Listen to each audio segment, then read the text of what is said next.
So today we're going to talk about opportunities. So I love having all of you on the call today. So congratulations. And so what I want to talk to you about is opportunities within the Keller Williams system. And these go beyond like what an agent opportunity would be. These are like opportunities to have other roles within the Keller Williams organization. So um, we have income opportunities beyond agent commissions and or your current role. So those are the things that we're going to talk about. So can everybody see my opportunity map? Awesome. So you see in the middle, we got the big KW, and then over to the right, we have like market center, mega agent team, and mega agent team. And then over to the left, we've got like market center leadership, team leader. So we're going to go through both sides of this today. And I'm going to go through it very quickly. And then I'm actually working on something where we're going to have maybe like a bullpen or a leadership academy or something for people that if you're an agent and you want to be a team leader, or if you're a team leader, you want to be an OP, or whatever it is that you might choose to have an opportunity, that we're developing leaders within our region. And the other thing is I want you guys to keep an open mind, because mega agents have opportunities too. Mega agents have places for buyers agents and listing specialists and directors of operations and all kinds of different roles. So it's not just opportunities within our Keller Williams Market Center. I think we need to open this up to there's opportunities everywhere. And so I just want to, I think this is a great place for us to like just open our mind and have unlimiting beliefs about potential. So let's start with some of the things about being a leader. A lot of times people will come to me and they say, I'm ready for an opportunity. And I go, well, that's great. And I say, that's great. And, have you really earned the right to be a leader within our organization? So I kind of call this the path for opportunity, earn the right. So be a leader now, not when you're ready. So what I mean by that is that, all the things I'm going to talk about here, the classes you could go to, earning profit sharing, being on Zoom calls, showing up in a big way by building your real estate business, or being a team leader, and doing all the things you need to do as a successful team leader.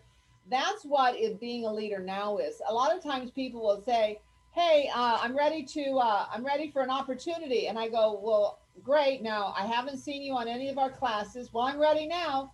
Well, I haven't seen you. You don't have a tree. Well, I'm going to go build that now.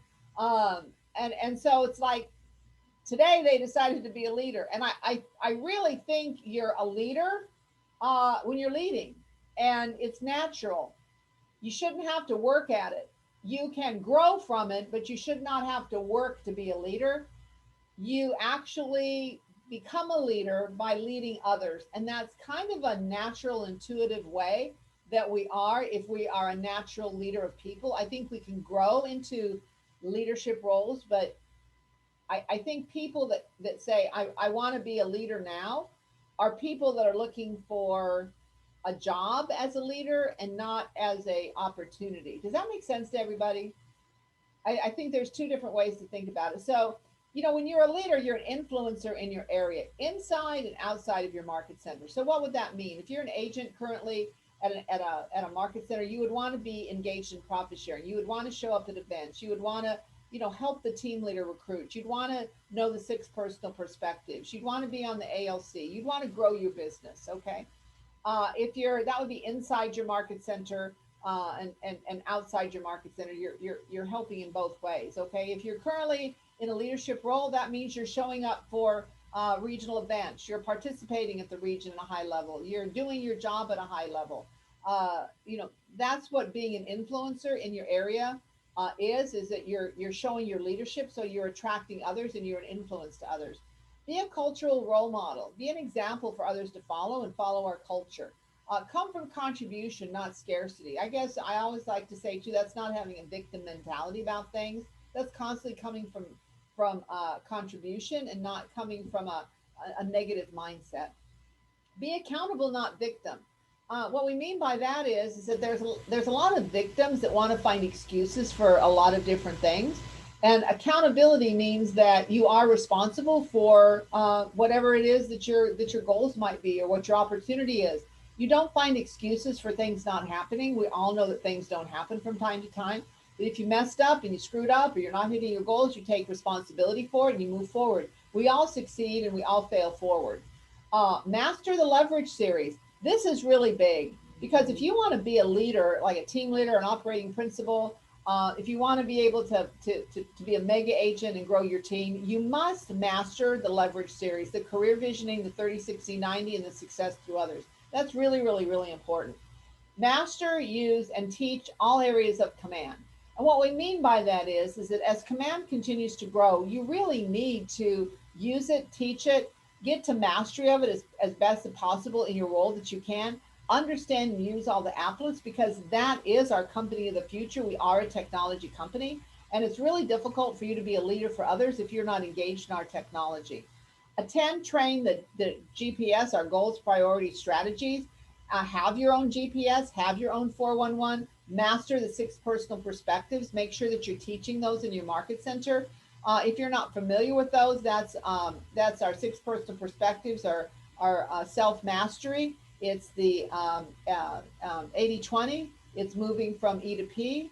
It's being learning based, being accountability versus victim, and it's actually the limiting beliefs, and then accountability versus victim. So those are the 6 personal perspectives, and those are really the basics of any one that wants to grow. You really need to get to mastery of your 6 personal perspectives because then you've become really a leader of your business. Uh, Getting to self mastery of whatever is important to you to be able to, if you're an agent, getting to self mastery of your listing presentation, of building your team. If you're a team leader, then getting to self mastery of getting your appointments and recruiting R2 agents. Then, using the 80/20, knowing what 20% you're really valid on 20% of your time we know that 20% of your time is going to be spent building 80% of your business or being successful. Working with moving from E to P, going from entrepreneurial to purposeful, and having a GPS and implementing a 411 so you're more purposeful in your business. Limiting beliefs, not having any limiting beliefs about anything, having unlimiting beliefs. Having an action plan to be learning based, showing up to classes, understanding that you can take one class at one time, but it doesn't mean that you've learned everything. So being very learning based. And then what I've talked about is accountability versus victim, not being a victim on things, but being accountable, understanding that reality happens and that you are into reality and you know what you need to do to be able to make things happen. So those are your 6 personal perspectives. Attend, implement, ignite on a consistent basis, then 36-12-3, then buyer mastery and seller mastery, and then teach it. It's really hard for us to develop leaders within our organization if they're not really good or are able to teach, because when you teach you learn, and when you're teaching and learning you're able to consult and grow others. This is a big one. Read and use the MREA, the Millionaire Real Estate Agent, our one thing, and our shift books. Those are the key elements of any top team leader in our company, any operating principal, any mega agent. If you don't know the MREA, it's really hard for you to build a successful team. If you're a team leader and have not mastered the MREA, it's really hard for you to coach and consult agents to grow their business. Using the one thing. What's the one thing you can do, such as by doing it, everything becomes easier or unnecessary. So understanding the concepts in the one thing book really help you in your coaching and consulting appointments. And then just growing your business as well. And a lot of those actually bring the 6 personal perspectives into the one thing book. And then finally, our shift book, using the 13 tactics. And we use these all the time in any kind of a market to be able to grow your business. So I think those are really key to be able to help people grow and to be able to help yourself grow. Mastering the MREA models and holding consulting appointments with your staff. So if you are a mega agent, that would mean that you're holding consulting appointments with your staff.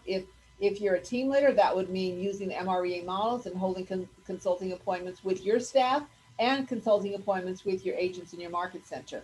If you're an agent and if you're a market center, obviously you have a P&L, but if you're an agent running your business off of a P&L, it would be really hard for you to be an operating principal and not know or have mastered how to put a P&L together, because that would be one of the criteria for running a market center, is to know your P&L. Serve as an ALC member and lead committees. I find a lot of people are ALC members, but they're not willing to lead committees because they're not willing to devote the time. When you lead a committee, you're learning how to lead. So if you're going to be a leader, you need to learn how to lead committees. These are all part of the leadership opportunities within the Keller Williams system, and those are the things that we look for to see, have you led a committee? If you lead a committee, you know how to lead, and that helps you in your next opportunities. Know the KW tools and systems. Become a student of the company. It's really, really important if you're going to be a leader in our organization that you know our tools and systems and you follow them. Refer agents to the team leader and have a profit share tree.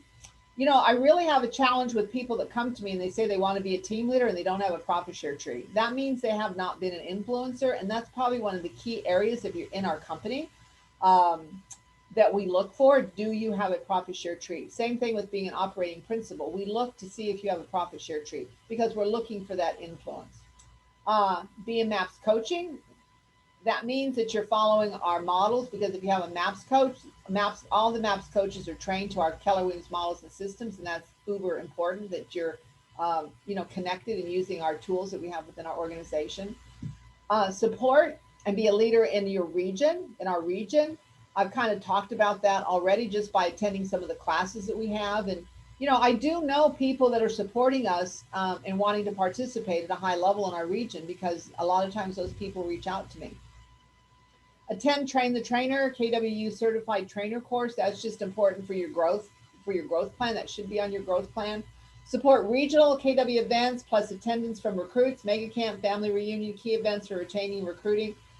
Again, these are things that I look for. If somebody wants to be an operating principal and they've been a team leader, but they've never supported our events, or they've never really done a really great job of getting people to our events, how are you going to lead a team leader to that same thing? So again, these are kind of all the things that we look for leadership. Lead KW agents to events. Even if you're an agent in our company, you can lead people to family reunion. You can lead people to mega camp. You can lead people to attend bowls. You can lead people to our regional event. This is the influence that we're looking for, because this is how you become a great leader within our region. Attend FSO. It's digital now, so we teach it every month. There's one in April. There's one coming up in May. It could be that it goes more live in May and June, but right now it would be digital. And then complete all the required training for any of the positions and be learning based, as I've said before. So from time to time, there's going to be required training that would be available for you in particular roles. And so we would encourage you to attend that. So that kind of just is how we think about leaders and what we look for people that come to us, or anyone within the Keller Williams organization. That is going to go a long way. If you're engaged in the things that I talk about, that's going to go a long way for you to become approved in a position, if that's something that you're looking for. So let's talk about first, I'm going to go back here, because I'm going to start with the right side, and I'm going to start with the market center agent, mega agent, and mega agent team. I'm going to start there first and then kind of show the opportunities, and then we're going to gravitate over to market center leadership. So I'm going to go into the 7 levels of the organizational model. And this is actually designed, I know it's kind of hard to see, but at the top there it says agent, and then administrative or assistant. And then you kind of start to have 2 paths here, okay? You kind of start to take your career path. Are you gonna work into a management career path, or are you gonna kind of work into a where you're going to be an agent on your team? So this one here is remaining to be an agent on your team, and you're still remaining in the rainmaker role, but you're kind of like the person that's running the team still. You can look at this side over here, and this is where you become a leader. They got manager, but this is where you become a leader of your team. This would also be similar to running a market center. So you could be an agent and you could continue to run your business, and you could hire people, but you would still be the rainmaker and the person that's working in it every day and creating the other opportunities. Or you could take a leadership path, and if you wanted to be a rainmaker, if you wanted to have a millionaire team, you could hire yourself managers to be able to manage your team. Get yourself out of it, so you're not working in it, you're working on it every day, you're building opportunities, and you have people that are taking over those roles. This would also be the pathway for somebody that wants to be an OP or a team leader. This is, being an operating principal. You get your core group. your core, you build your core group, you're building the agents underneath it, and this is how you would be building a market center as well. So that's kind of the pathway of an agent's business growth. And I like to include the market center in there as well, because to me that's another example of a pathway that you could take. One way is remaining working in your business, the other way is working on your business.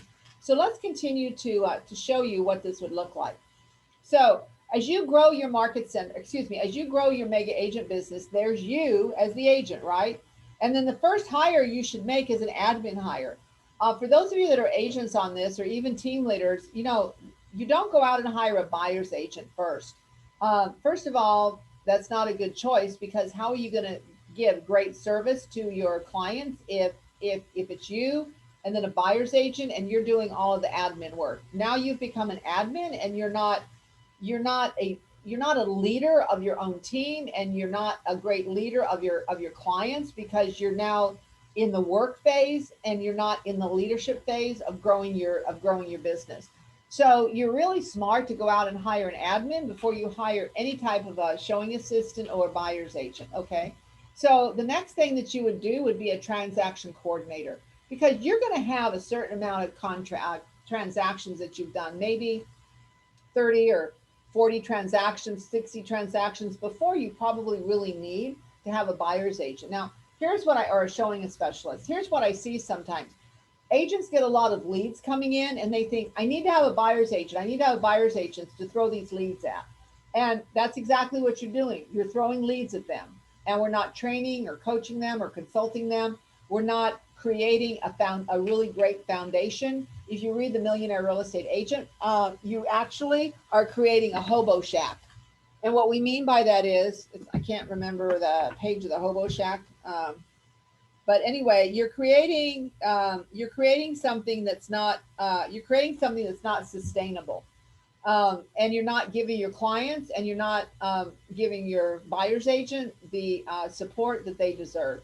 So and financially, you should be saving enough money to be able to have these people on your team. Now, when I say transaction coordinator, that might be a shared service, or that might be a transaction coordinator that's in your market center, or something outside of your market center that's handling that. So it doesn't have to be necessarily somebody on your team, but it should be somebody that's handling the transaction work, because if you're doing it, you become a $15 or $20 an hour admin, and you could be making $200 an hour. So I would encourage you to think about that. Okay. Now, as your team grows, you see here, you now actually have a showing assistant. You see that we really don't have a buyer's agent there, because if you are now taking listings, you just really need to have somebody that shows property, because you're still kind of working in the business. And the other thing that you can do is get somebody to be your lead manager. So you have an outside sales or an inside sales associate that's managing all of those leads that are coming in.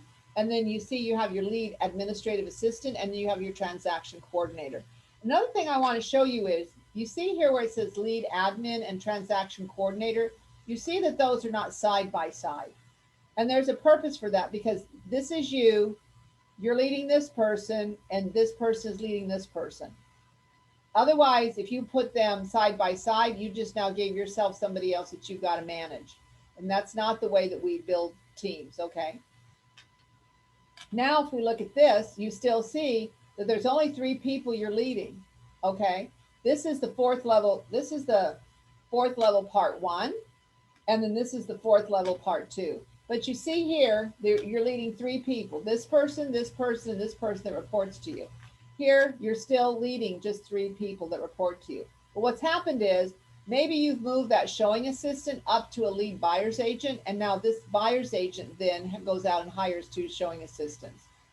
This lead manager that you had, or this OSA or ISA, may have become your lead manager, and then they hire an OSA or an ISA.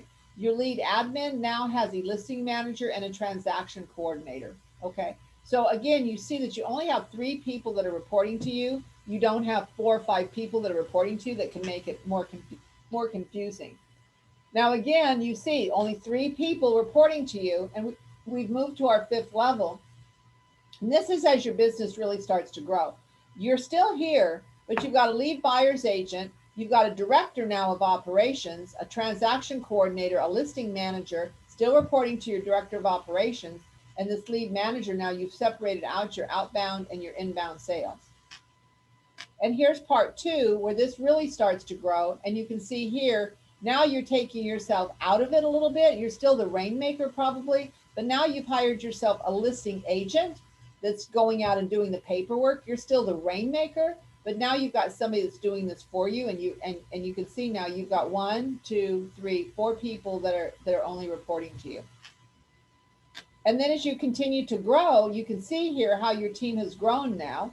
And now you've added expansion. So now you've decided that you've built your team, you've built your hub, everything is working great. You also put a director of sales in. So now again, the buyer's agent, this listing agent is not working for you. You now have a director of lead generation, a director of operations, a director of sales that's working for you, and an expansion agent that's working for you to expand your business. These 2 people are no longer reporting to you. So this is the way that you only have 4 to 5 people ever reporting to you. And then as you continue, again, you still only have 4 people reporting to you, but this director of expansion has now grown and they've expanded the business. Okay. And in some cases, you've grown here with more outbound sales and more people here and some more showing assistants and everything. So your business continues to grow until finally you've kind of gotten full swing. This is your 7th level where, see here, you're still working on it. Whoops, I'm sorry. Here, you're working in it. I'm sorry. You're working on it instead of in it. Now you've hired yourself a CEO, which was probably either your director of operations or probably your director of sales, maybe your director of lead generation, just depends on their profile. But one of these people you're building up to become the CEO of your company. And then there's you here working on it, not in it. And then you can see here, all these people now report to this person. And the only person that reports to you is your CEO. And expansion has grown, and you can see here all the expansion opportunities. So, I would encourage you guys, particularly team leaders that we have on the call or anyone that we have on the call today, that you really master these and understand this is all in the Millionaire Real Estate Agent book of how your business grows and be able to show agents how they can really build a business of selling real estate. Or if they want to stay small, they might stay at the 3rd level, the 4th level. But here's the other thing I want to share with you. Look at all these opportunities within this organization. So if you're a team leader and or somebody on this call that's looking for an opportunity, and maybe you're an individual agent and you might be thinking, gee, I want to grow. It might be smart for you to talk to your team leader and see if there's a team that maybe is looking for somebody to have someone to be a director of sales or a director of lead generation or the CEO of their business. Because this is a great way for you to have an opportunity. You kind of become an empire builder for mega agents that are in your market center. And so team leaders, this is another way for you to be able to provide opportunities to people in your market center that are looking for opportunities. The opportunities don't always happen to be a team leader or an OP. It could be an opportunity within a mega team. Okay. So think about those things as opportunities. Oops, I went backwards. All right. So we kind of talked about the mega agent team, and I just want to remind everybody, as a mega agent, you start off as an agent, a mega agent team, and then a mega agent team or mega agent, as an individual agent, and then you move to a mega agent team. But throughout that process, the opportunities are, as an agent in the market center, the Agent Leadership Council. You become an ALC member. You have expansion. You can benefit from profit share. You can become a MAPS coach. You can become master faculty or approved faculty. All of these things are opportunities for you, whatever it is that you choose to do. So all of these things are opportunities. So profit sharing, I mean, when you get profit sharing, it's like you become a partner in the Keller Williams market centers without costing you anything. I was just teaching that course, and today, if you were to go and buy 5% of a market center, it could cost you anywhere from $20,000 to $50,000 or more or less. You can have a share of the profits without having to put a dime down, just through profit sharing. Okay. Expansion is an opportunity for you to grow your business outside of your current area. Maybe you expand, if you're in Orlando, maybe you expand to Tampa. Then from Tampa, maybe you expand to Miami. From Miami, maybe you expand outside of the area. There's probably plenty of places to expand to right in Florida, without even going outside of our area. Become a MAPS coach, a leadership coach for some of you that are leaderships, mastery, transformational coach, bold coach, a one thing coach. All of these opportunities are available to you. We also have MAPS business that's not listed there. And we have several agents who are MAPS business coach, and they build their business through MAPS business coaching. Uh, get involved with Keller Williams and take our train the trainer courses and become a trainer for Keller Williams. Okay. Uh, Agent Leadership Council. I've already mentioned that to you. And then obviously another one that a lot of people are interested in is becoming a market center operating partner. And the best route for this, though, I believe, is actually being a team leader. But we have a lot of mega agents that move from here to being a market center operating principal. And then you got, market center expansion, property management, you got mortgage and title, and then mortgage, and then you've got title company. It's not listed here, but insurance as well. So these are all the open opportunities that if you have unlimited thinking that are available to you. Now let's move to market center business growth. So I'm going to move over to this side here, market center leadership. So I've kind of been on the market center agent side, and then I'm going to come over here to the market center leadership side. Now, here's what's important about this. You got arrows that lead to this right here. Profit sharing is available again. Market Center Productivity Coach, Keller Williams Regional Director, Operating Partner of a region, a Market Center Investor, Mortgage Company Investor, Title Company Investor. Okay, so all of these things are available. You see, all roads leads back to Keller Williams, I like to say. So let's look at the market center business growth. Typically, we start off with an operating principal who will go out and hire a team leader. We have MCAs, we have assistant MCAs, we have ALC members, we have our associates, we have our productivity coach, we have our assistant team leader, our director of first impressions, and then our agent services coordinator. And something that's not listed on here right now is our market center tech trainers. So those are the key staff positions that are generally in a market center, in addition to the fact that we're now moving into shared services. So there would be maybe somebody that would be responsible for the shared services within your market center. So how do we move through this? If we have territories that are available, or if we have people that are interested in franchise opportunities, first of all, we would need to have franchise opportunities available. And then we would take them through a screening interview. We take them through the KBA to make sure they're a fit for the role. We then send them out to get their core group and their ownership model available. I love it when people call me and they say, I want to buy a Keller Williams franchise. And I say, that's great. We have a process we go through, and that would be the KPA. And then I say, tell me about your influence. Tell me about the area that you're in. Tell me about how you have influence there. And they say, well, I really don't. I just got out of real estate school and I want to open a franchise. And, that's not generally the way that we would launch something. We would be looking for somebody that would be an influencer, somebody that was already up and coming and had a lot of influence, because before we launch anything, we always make sure that they can get the core group together, that they've got an ownership model together, that they are an influencer in their areas. In the Keller Williams system, we don't just sell a franchise. You're awarded a franchise, and you basically are earning the right to have that franchise by showing us that you have the capability of being an influencer to others to be able to grow that before you ever have the opportunity to give us the money to buy one. Then this is just some of the the other things that we go through. We'll make a presentation to your core group. We have the OP, the core group, and the investors attend the launch. That would be FSO.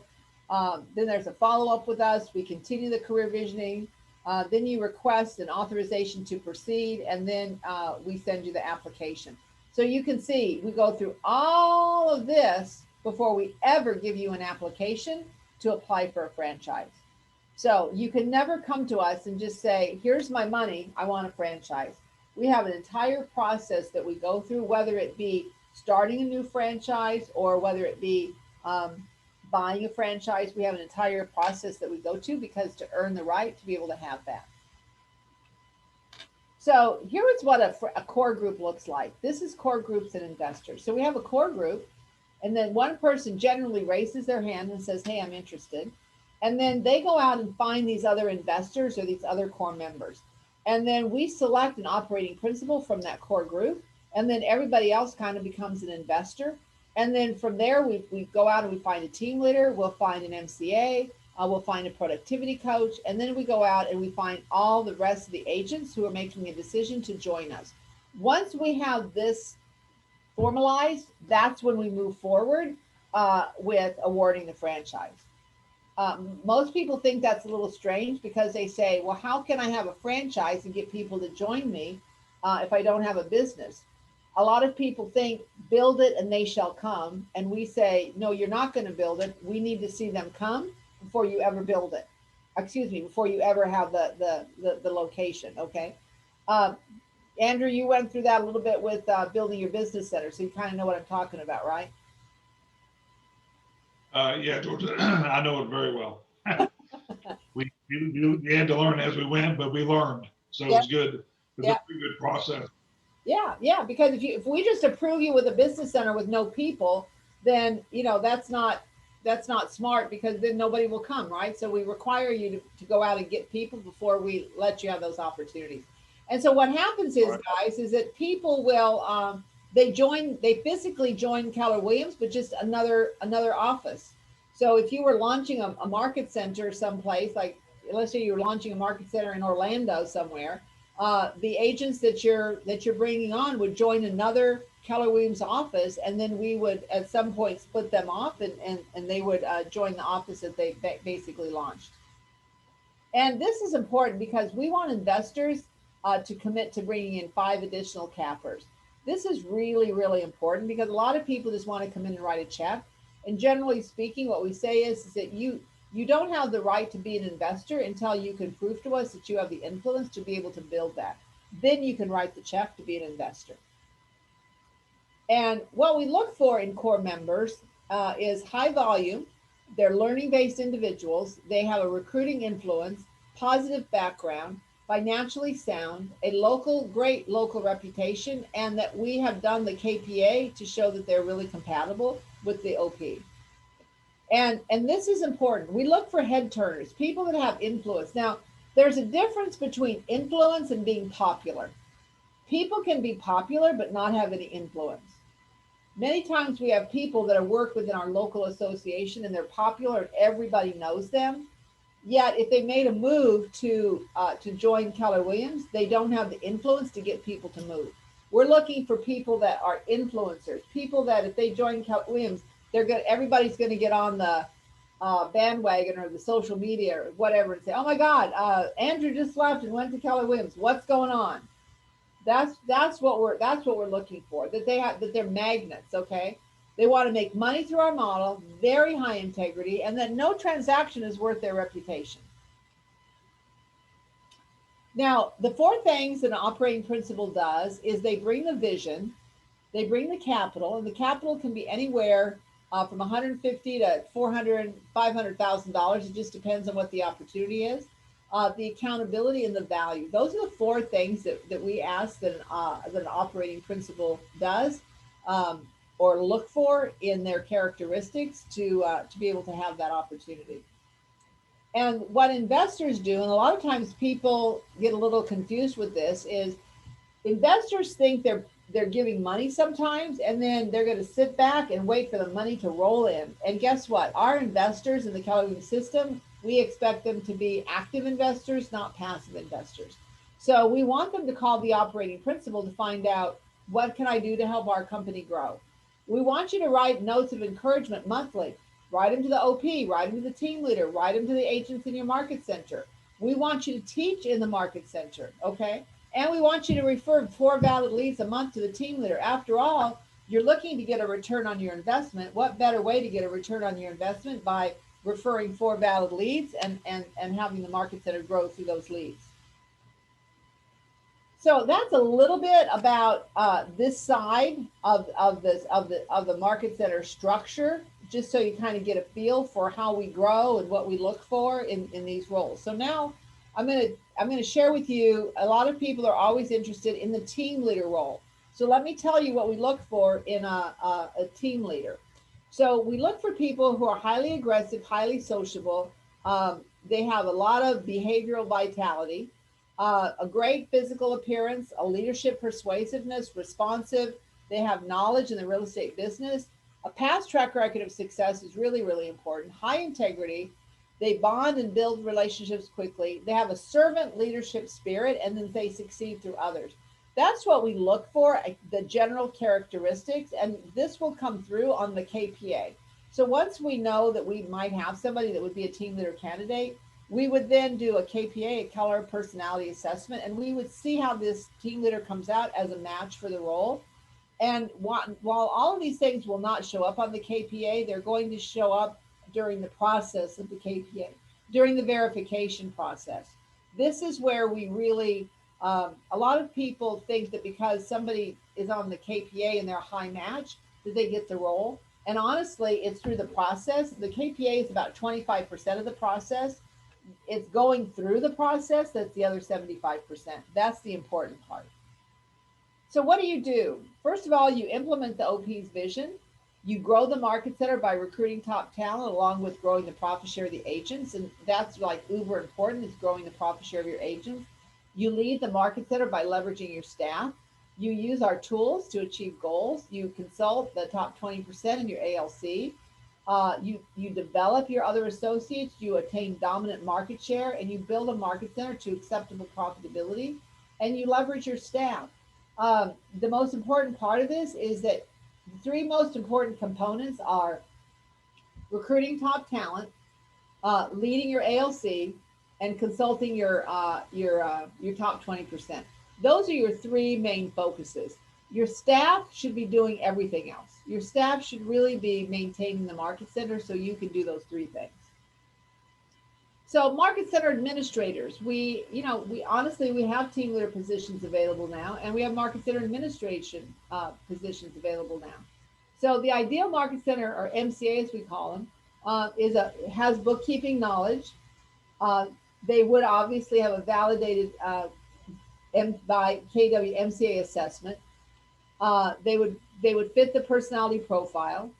Computer skills, admin skills, great person, communication, and again, a servant leader.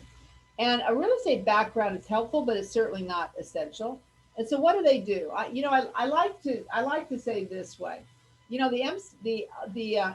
OP, the team leader is responsible for growth, consulting the top 20%, and leading the ALC. The MCA does everything else. Honestly, the MCA should have the capability of doing everything else. Okay. So you implement and drive value systems for the market center. You have the ability to consult your 80% associates to increase productivity. Now that's a productivity coach's job. I understand that, but you need to be available, or you need to have the knowledge base to be able to consult agents in your market center to grow their business. Obviously, banking and accounting services and computer experience, general office skills, purchasing.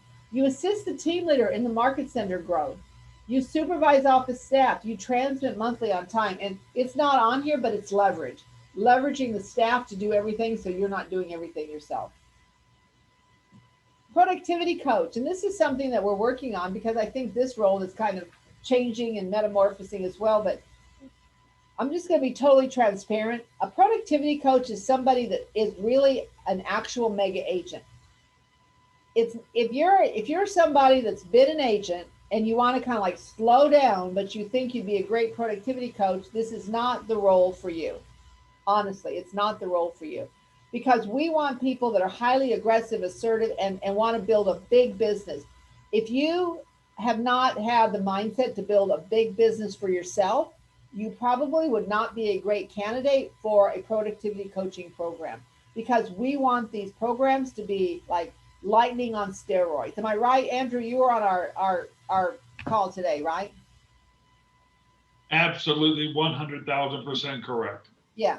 So the thing is that we're looking for people with all of these characteristics, but that's run a mega team and that knows how to hold people accountable and to get people into action and is not afraid of accountability. Okay. We want to increase the productivity of our non-capping associates. We want 25% or more in the market center to become cappers. 50% of all associates productive each month, and to hit a goal of 1,520. That's appointments and 20 appointments, 20 appointments, five, and then bringing one in. 4-to-1 conversion ratio on gross recruits, net 3 associates per month, and then drive attendance and active participation in Ignite and Bold. So those would be some of the characteristics we're looking for in a productivity coaching job. Now, this is out of career visioning, and so I'm going to share with you, if you're looking for a job, it says they earn the job, and it really becomes the opportunity, right? So when we have people that join us, what we do is we say, all right, here's your 30, 60, 90. These are all the things that you need to do in this next 30, 60, 90 days. And you see here that this is the graph that goes up to achievement and training. This here is the graph that goes down for support and supervision. So if I've hired somebody as the OP and I've hired a team leader, I'm going to provide the support and supervision in the very, very beginning. And then down here is the achievement and training that my team leader is going to do. I'm going to want to see in the first 30 days that there's growth. I'm going to want to see at 30 days and 45 days that I'm up here, and at 60 days or really close to 60 days, I'm going to want to see that they're taking ownership of that job. And my support and supervision should start going down.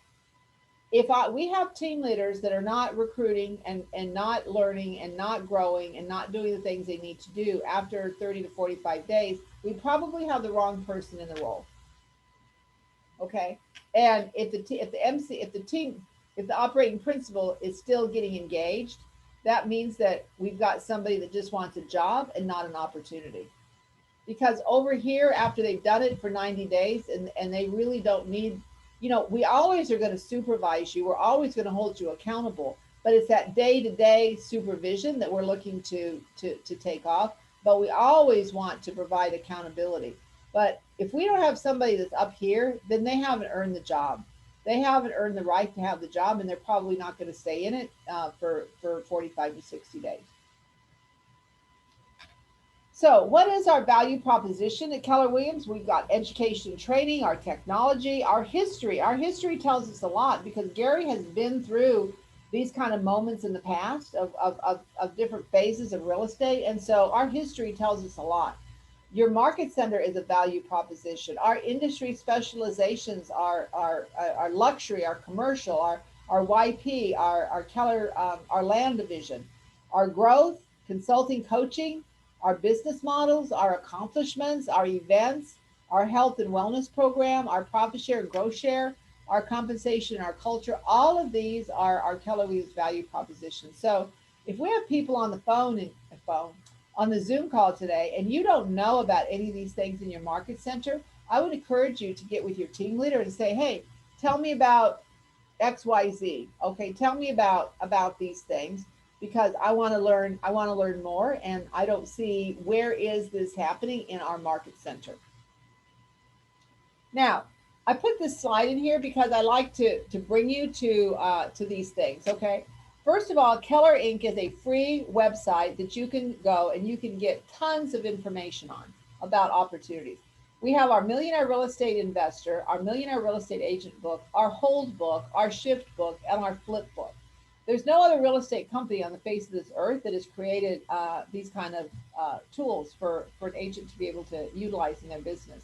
And when you go to the Keller Inc. site, it's going to take you to all of the books and everything that Keller Williams provides. And then when you click on a book, you're actually going to be able to go and see other things that are provided for you. Okay. So for instance, when I go to the Millionaire Real Estate Agent book here and I click and I scroll down, you're going to see here's the 192 tasks for Mega, the figures, the tasks for lists for Mega agents, the quiz, the economic model. All of these things are available to you. Okay. And there's other tools here as well. If you want to have posters, or you want to get an audio book, or if you want to just get a combination, a Millionaire Real Estate Agent and the One Thing book, the Leadership Edition book that's got the spiral binding, if you're looking for that. Here's what I love also is, if I go back and I go to the Millionaire Real Estate Investor, this is a great book for you guys to buy as agents and give to your clients. and then have an investor class. So you actually have instructions for an investor workshop. You actually have an investor workshop PowerPoint, and you have a client workbook. So you could actually have and by the way, team leaders, what I used to do as a team leader is I would put on an investor seminar for my agents. So what I mean by that is I would say, okay, guys, bring your clients in who want to buy investment property, and let's teach them how to do this. And then we would get like a financial accounting person, insurance guy, a couple of people that could speak to it, and we would have them, do their little presentation. But then we would teach them how to buy real estate.